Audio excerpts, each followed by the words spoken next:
Hi అండి. అందరికీ నమస్కారం. Welcome back to our channel.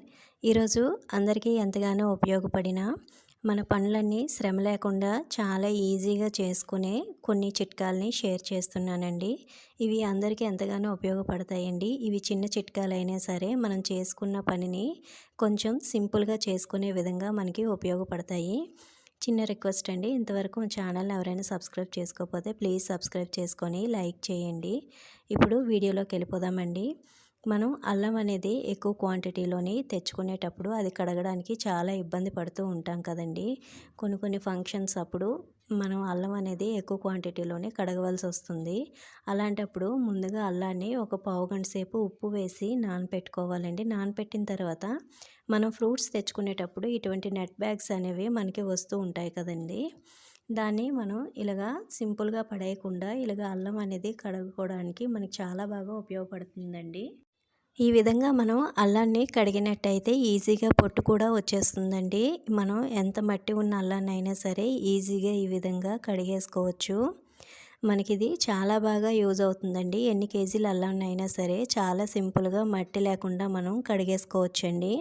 ఈ టిప్ కనుక మీకు నచ్చినట్లయితే తప్పకుండా లైక్ చేయండి. నెక్స్ట్ టిప్ చూద్దామండి. ఒక బౌల్ తీసుకోవాలండి. బౌల్లోకి 1 స్పూన్ వరకు షుగర్ని యాడ్ చేసుకోవాలి. అలాగే ఇందులోకి 1 స్పూన్ వరకు కోకోనట్ ఆయిల్ని వేసుకోవాలండి. కోకోనట్ ఆయిల్ ఇంకా షుగర్ కొంచెం మెల్ట్ అయ్యే వరకు మనం దీన్ని బాగా మిక్స్ చేసుకోవాలి. కొన్నిసార్లు మనం ఎంత హెడ్ బాత్ చేసినా ఎంత షాంపూ పెట్టినా హెయిర్ అనేది కొంచెం డ్రైగా ఉంటుందండి. మనకి కండిషనర్ అనేది ఒక్కోసారి లేకపోవచ్చు.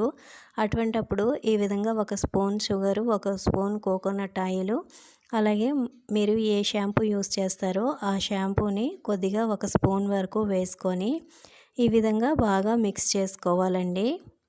మనకి షుగర్ అనేది కొంచెం బాగా ఇందులోని మిక్స్ అయిపోవాలండి. ఇప్పుడు ఇందులోకి కొంచెం గోరువెచ్చని నీళ్ళు తీసుకోవాలండి. ఇలాగా కొంచెం హాట్ వాటర్ వేసుకొని ఈ విధంగా బాగా మిక్స్ చేసుకొని షుగర్ మొత్తం మెల్ట్ అయ్యే వరకు మనం మిక్స్ చేసుకొని దీంతో కనుక హెడ్ బాత్ చేసుకున్నామంటే మన హెయిర్ అనేది డ్రై లేకుండా చాలా సిల్కీగా ఉంటుందండి. ఒకసారి తప్పకుండా ట్రై చేసి చూడండి. రిజల్ట్ చాలా బాగా వస్తుందండి. నచ్చితే కనుక ఒక చిన్న లైక్ చేయండి. మీరు చేయడం వల్ల నా వీడియో ఇంకొంతమందికి షేర్ అవుతుందండి. నెక్స్ట్ టిప్ చూద్దామండి. ఒక ప్లేట్లోకి కొంచెం కాఫీ పౌడర్ తీసుకోవాలండి. అలాగే కొంచెం కోకోనట్ ఆయిల్ వేసుకోవాలి. దీన్ని మనం ఏ విధంగా యూస్ చేస్తామంటే మన ఇంట్లోని డోర్స్ ఉంటాయి కదండి, వుడ్ డోర్సు. నెక్స్ట్ ఫర్నిచర్ ఉంటుందండి, డైనింగ్ టేబుల్ ఇంకా దివానా. ఇవన్నీ కూడా కొద్ది రోజులకి పాలిష్ పోయినట్లయి కొంచెం డల్గా ఉంటుంది కదండి. అలాగే కొంచెం డస్ట్ కూడా పడుతుందండి. ఇది యూస్ చేసి మనం డోర్సు నెక్స్ట్ ఇంకా ఫర్నిచర్ అంతా వుడ్ ఫర్నిచర్ అంతా క్లీన్ చేసుకుంటే డస్ట్ అంతా పోయి మంచి షైనింగ్ అనేవి వస్తాయండి. మనం కొత్తగా పాలిష్ వేస్తే ఎంత షైనింగ్ వస్తుందో ఈ కాఫీ పౌడర్ ఇంకా కోకోనట్ ఆయిల్ మిక్స్ చేసి మనం క్లీన్ చేసినట్లయితే చాలా మంచి షైనింగ్ అనేది వస్తుందండి. ఇప్పుడు మనం దీన్ని ఒక వేస్ట్ క్లాత్ ఉంటుంది కదండి, క్లాత్తోని ఇలాగ తీసుకొని చూడండి. ఇక్కడ మీకు ఒక డోర్ క్లీన్ చేసి చూపిస్తున్నాను. ఇది కొంచెం బయట డోర్ అండి. బాగా డస్ట్ పట్టేసి చాలా డల్గా ఉందండి. చూడండి, నేను క్లీన్ చేస్తే మీకు ఇక్కడ కనిపిస్తుంది వీడియోలోని. చాలా ఫాస్ట్గా క్లీన్ అవుతుందండి. నెక్స్ట్ మంచి షైనింగ్ కూడా వస్తుంది. ఒకసారి తప్పకుండా ట్రై చేసి చూడండి. ఈ టిప్ మీకు బాగా యూజ్ అవుతుందండి. డోర్స్ అనే కాదండి, వుడ్ చైర్స్ కానీ డైనింగ్ టేబుల్ కానీ ఇలా మనం అన్నీ క్లీన్ చేసుకోవచ్చండి. ఈ టిప్ కనుక నచ్చినట్లయితే తప్పకుండా లైక్ చేయండి. నెక్స్ట్ టిప్ చూద్దామండి. కొంతమంది రెంట్ హౌసెస్లో ఉంటారండి. మేకులు అవి కొట్టడానికి కొంతమంది ఓనర్స్ ఇష్టపడరు, ఒప్పుకోరండి. అలాంటప్పుడు మనం డబల్ టేప్ స్టిక్కర్ అంటించి మన ఇంట్లోని బట్టల క్లిప్లు ఉంటాయి కదండి, ఆ క్లిప్ కనుక ఇలాగ స్టిక్ చేసుకొని మనం ఛార్జింగ్ వైర్స్ కానీ నెక్స్ట్ దోమల బ్యాట్ ఛార్జర్స్, ఐడి కార్డ్స్ పిల్లలవి ఇలాగ ఈజీగా పెట్టుకోవచ్చండి. చూడడానికి చాలా నీట్గా ఉంటుంది, సింపుల్గా ఉంటుందండి. చాలా బాగా యూజ్ అవుతుందండి. ఒకసారి ట్రై చేసి చూడండి. మీకు కనుక ఈ టిప్ బాగా యూజ్ అవుతుందండి. మీకు ఈ టిప్ నచ్చినట్లయితే లైక్ చేసి కామెంట్ చేయండి. చూడండి, ఈ విధంగా మనం పెట్టుకున్నా సరే చాలా నీట్గా ఉందండి. నెక్స్ట్ టిప్ చూద్దామండి.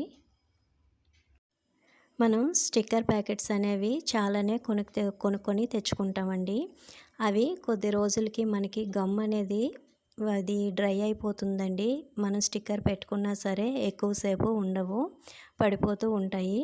అవి ఎక్కువసేపు మనకి స్టిక్కర్ అనేది అలాగే పెట్టుకునేటప్పుడు అది ఉండాలంటే ఒక చిన్న టిప్ చెప్తానండి. అది మీకు బాగా యూజ్ అవుతుంది. ఒకసారి తప్పకుండా ట్రై చేయండి. ఇలాగా డీప్ ఫ్రిడ్జ్లో కనుక మనం స్టిక్కర్ ప్యాకెట్స్ని ఒక 5 మినిట్స్ కనుక ఉంచినట్లయితే ఆ కూలింగ్కి ఆ స్టిక్కర్ గమ్ అనేది టైట్ అవుతుందండి. ఇలా చేయడం వల్ల మనం స్టిక్కర్ పెట్టుకునేటప్పుడు అది పడిపోకుండా చాలాసేపు ఉంటుందండి. ఈ టిప్ నేను యూస్ చేసి చూసానండి. చాలా బాగా వర్క్ అవుతుంది. ఒకసారి మీరు కూడా ట్రై చేసి చూడండి. మీకు బాగా యూజ్ అవుతుందండి. ఈ టిప్స్ అన్నీ కూడా మీకు బాగా యూజ్ అవుతాయని అనుకుంటున్నానండి. ఈ టిప్స్ అన్నిట్లోని మీకు ఏ టిప్ నచ్చిందో కామెంట్ చేయండి. అలాగే లైక్ చేసి సబ్స్క్రైబ్ చేసుకోండి. థ్యాంక్ యూ ఫర్ వాచింగ్ అండి.